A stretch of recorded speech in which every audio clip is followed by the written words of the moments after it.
Aqui na internet, se você procurar Utopia dos Ratos ou Universo 25, você vai encontrar vários vídeos.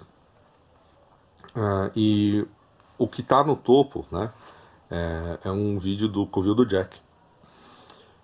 Pelo menos foi o que apareceu para mim no momento nesse momento em que eu estou gravando esse trecho do vídeo.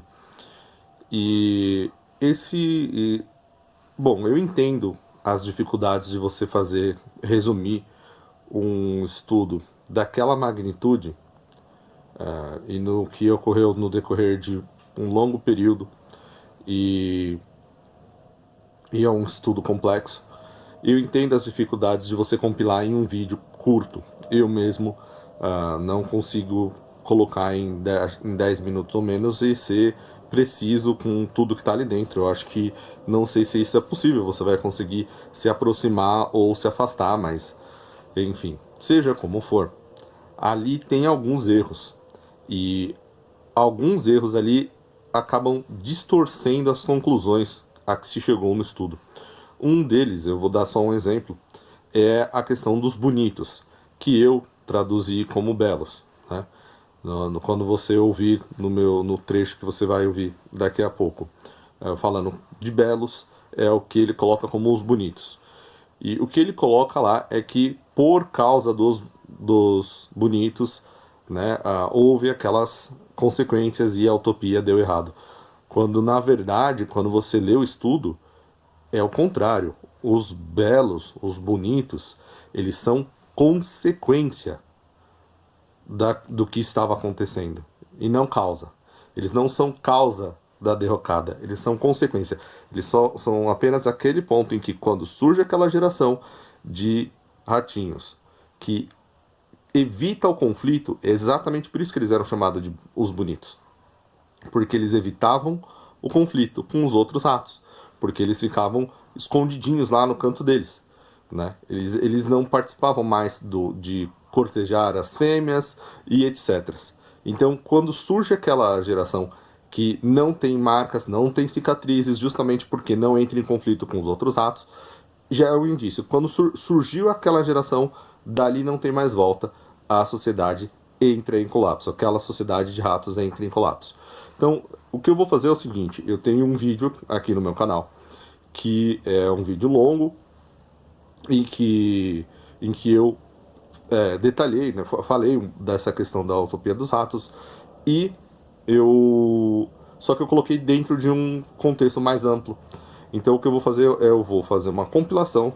Então o que você vai assistir agora é uma compilação com trechos, exclusivamente com os trechos que falam daquela utopia dos ratos.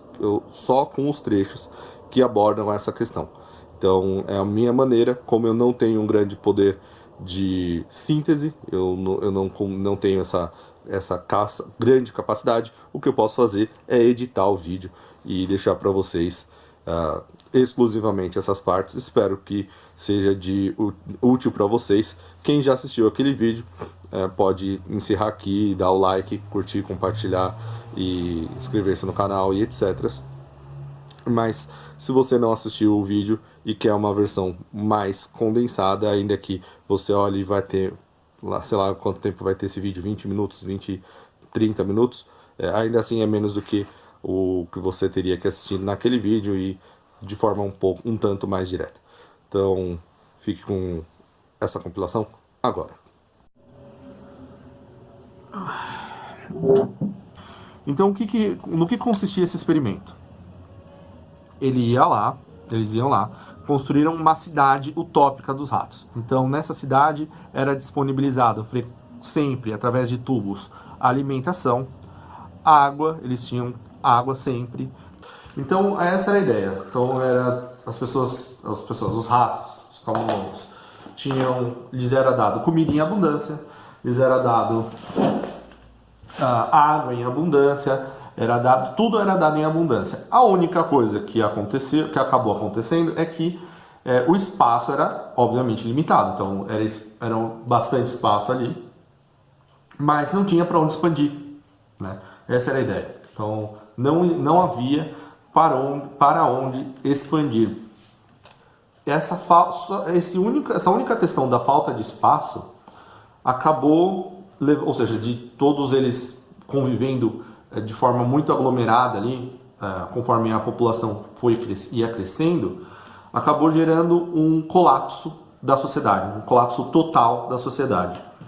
Então eu tenho aqui algumas anotações e algumas são palavras do próprio Calhoun, e isso na década de 60. Então vamos lá. A cada 25 dias a população dobrava, né? Então e isso aconteceu até acontecer, até o pico da população foi quando foi em 600 dias, ou seja, um ano e menos de 2 anos, né? Então quando chegou no dia, em torno do dia 600, foi o máximo que a população chegou. Com esse aumento na população, os jovens acabavam sendo expulsos do ninho, né, daquele ninho, cada vez mais cedo, né? Então, ou seja, eles acabavam tendo que amadurecer cada vez mais cedo, né? Então, amadurecer em todos os aspectos. Então, com relação à parte sexual, ou seja, já eram colocados na sociedade muito cedo. Aí os mais jovens, por saírem antes da hora, esse despreparo, eles acabavam sendo machucados, né? Ou seja, existia um trauma físico ali com relação a eles. E com o tempo, isso acabou gerando a inabilidade dos machos dominantes, né? Ou seja, dos mais alfas, de manter a defesa do seu próprio território e das suas mulheres, que é o que a gente... Bom, eu vou tentar não traçar paralelos com a nossa sociedade, mas então só tenha isso em mente. Então, ou seja, os machos dominantes, os machos alfas desses ratinhos que eram colocados para fora de casa cada vez mais cedo, ou seja, que eram obrigados a ir para a sociedade, sair dos braços da mãe cada vez mais cedo para a sociedade, eles não conseguiam manter a defesa do próprio território e das suas fêmeas, né? E os não dominantes ficaram cada vez mais passivos.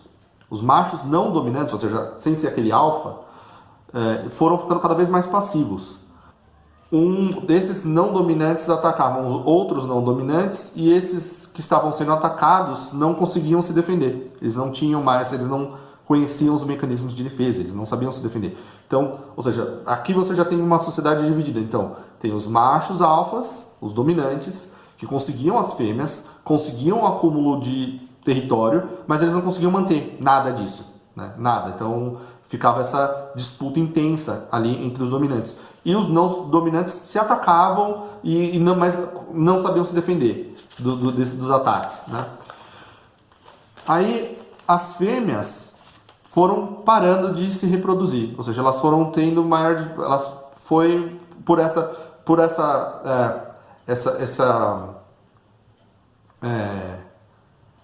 com essa divisão entre esse rompimento da normalidade da dinâmica entre machos e machos dominantes e machos menos dominantes, né? Elas foram parando de se reproduzir, né? Foram ficando cada vez menos férteis. Os parceiros machos pararam de lutar pelas fêmeas, foram parando de lutar pelas fêmeas, né? E foram parando de cortejá-las, e aí, em contrapartida, as fêmeas foram ficando cada vez menos férteis, elas foram perdendo a fertilidade. Então eles comiam, bebiam, dormiam, groomed themselves, eles se satisfaziam sozinhos, né? Ou seja, eles faziam todos all solitary pursuits. Então eles seguiam todas as tarefas solitárias. Ou seja, eles faziam essas coisas que são carnais e prazerosas, desde que de forma solitária, né? E aí continua, né? muitas fêmeas não conseguiam mais chegar ao fim a gravidez delas não conseguia mais chegar ao fim, né? Ou seja, elas acabavam abortando espontaneamente. Muitas morriam na hora durante o parto, né? Ou seja, elas já não tinham mais a saúde para conseguir parir. E um número cada vez maior, depois de conseguir, ou seja, isso eram muitas, mas ainda existia um número ainda maior, ou seja, ainda a maioria conseguia ter filhotes, mas elas foram ficando cada vez menos maternais, ou seja, aquelas funções tipicamente maternais de cuidar dos camundonguinhos, elas foi sumindo nessas fêmeas, né? Então, entre os machos, os distúrbios comportamentais iam desde uma superatividade frenética, né? Ou seja, a balada do rato, né? As baladinhas dos ratos, a um recolhimento patológico, em que indivíduos só saíam para comer, só saíam dessa apatia, né? Dessa reclusão patológica, eles só saíam lá daquela reclusão para comer, beber e de preferência se moviam quando os outros membros da comunidade estavam dormindo. A organização social dos animais foi demonstrando equal disruption, então foi demonstrando um rompimento, se mostrando cada vez mais corrompida, né? Ou seja, cada vez mais, ou seja, o tecido social já estava se desfazendo, foi cada vez se desfazendo e ia se mostrando cada vez mais desfeito. E os camundongos foram se tornando cada vez mais promíscuos. Olha que coisa impressionante, ou seja, ao mesmo tempo que você já tem aquela parcela que está se isolando, existe uma promiscuidade generalizada no restante da sociedade. Então, os camundongos saíam, né, pela comunidade, atacando uns aos outros ou montando, sexual, né, fazendo aquela montada, quem já viu cachorro sabe o que é, ou montando um em cima do outro, mas o maior em cima do menor, ou seja, aquele rato que é mais velho em cima do mais novo, e etc. Independentemente do gênero, ou seja, o gênero já foi ficando cada vez mais fluido, né? Aí eu vou ler essa parte em inglês porque tem até uma certa beleza na forma como ele escreveu isso, que é sleek, healthy coats and an absence of scars characterized the males. They were subbed the beautiful ones. Então, o que diz assim, eles tinham a pelagem bonita, saudável, né? E não tinham cicatrizes, né? Ou seja, como eles começaram a evitar se machucar, tanto para cortejar as fêmeas, como para manter território, né? Eles não entravam, mas foram parando de brigar parando de brigar entre si, parando de disputar as coisas na sociedade. E eles então eles eram chamados pelos pesquisadores de os belos, the beautiful ones. Breeding never resumed and behavior patterns were permanently changed. Então, assim, o acasalamento não acontecia mais. Parou de acontecer, foi parando de acontecer, e os padrões de comportamento foram modificados permanentemente. Quer dizer o seguinte, a partir de um determinado ponto, quando chegava nesse ponto dessas gerações dos beautiful ones, e isso experimento, depois de experimento, depois de experimento, depois de experimento. Quando chegava nessa geração em que os machos estavam apáticos, né, completamente apáticos, né, ou seja, eles eram solitários e quietinhos na deles, lá no cantinho, é um camundonguinho ali no canto. né? Ou seja, depois da surubona inicial, né? Daquela fase em que os dominantes não conseguem mais manter as fêmeas para si e tudo mais, vem essa realidade, vem essa parte. E depois disso, os padrões não mudavam nunca mais. Essa sociedade dos Beautiful Ones, ela vai ficando cada vez mais apática e obesa enfim, sem cicatrizes, mas cada vez mais infértil, né? Quando todo o espaço disponível já foi tomado e todos os papéis sociais já foram cumpridos, a competição e o estresse dos indivíduos, ou seja, essas forças que estão agindo nos indivíduos nessa sociedade, elas mudam o padrão de comportamento, né, de forma irreversível, e ela resultará 100% das vezes que eles fizeram esse experimento, independente do tipo de roedor, deu isso. Todos esses roedores que são mais sociais, né? Tipo, não fizeram com ratos, fizeram com todos esses que você consegue ir num lugar, bater. Já tem um vídeo desse na internet, né? Você bate e sai uns 50, 100 ratos, porque eles moram lá, tipo uma cidade dos ratos, assim, né? Então, rato, camundongos de diferentes subespécies, né? Acabam resultando nisso aqui.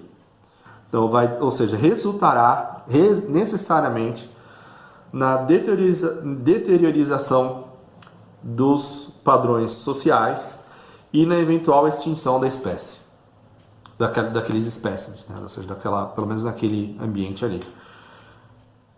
Então aí tem aqui, every single time Column run this experiment, regardless of if it was rats or mice, that was the ending result. Então é o seguinte, esse não é o único, eu vou ficar só nesse porque eu não quero fazer um vídeo muito longo. Mas esse não é o único estudo que foi feito, que foi proposto sobre isso. E existem registros muito antigos desse tipo de conhecimento. Então, esse foi o vídeo que eu tinha gravado um tempo atrás. Aquele dia foi um dia complicado. Eu estava tendo muito barulho aqui perto, então eu estava tendo que tentar encobrir o barulho, mexer no áudio para remover ruído o máximo que eu consegui. Então, enfim, não foi um dia. Eu esperava ter tido mais facilidade para fazer aquele vídeo. Tem algumas coisas que acabaram ficando de fora. Se você assistir aquele vídeo, o original, na íntegra, você vai ver que eu falo: espera, tá faltando uma folha. E realmente estava faltando uma folha. Alguns detalhes importantes que eu quero acrescentar, aproveitar a oportunidade e acrescentar. A primeira é que, bom, eu tenho que fazer esse disclaimer aqui. O ser humano, ainda que você consiga fazer analogias, o ser humano não é um rato. E o ser humano é um ser racional. Então, são simples analogias. Não quer dizer em absoluto que o que aconteceu nesses experimentos realmente vão acontecer nas sociedades humanas. Ainda que tenham algum registro aqui e ali em que você possa traçar algum paralelo, quando o assunto é ser humano, as coisas são sempre mais complicadas. Tenho mais alguns detalhes. A primeira coisa que eu quero acrescentar é que basta você modificar algumas coisas no experimento e os resultados já são diferentes, ainda que no geral se atinjam distopias, né? Mas nem todas convergem para esse fim trágico, né? Então, desde que você modifique algumas variáveis e interfira diretamente ali naquela sociedade. Tem uma outra coisa que é importante de falar. Ao contrário do que acaba parecendo, essa população de ratos, ela não atinge nesses experimentos a capacidade da cidade que é montada. Então, quer dizer, se você monta uma capacidade de 3.500 ratos, por exemplo, então vai ser uma cidade para 3.500 ratos. Geralmente, o ponto máximo não chega a 3.500, ou seja, a superpopulação ela não se dá em decorrência da ocupação dos espaços que estão disponíveis, né? O que acaba acontecendo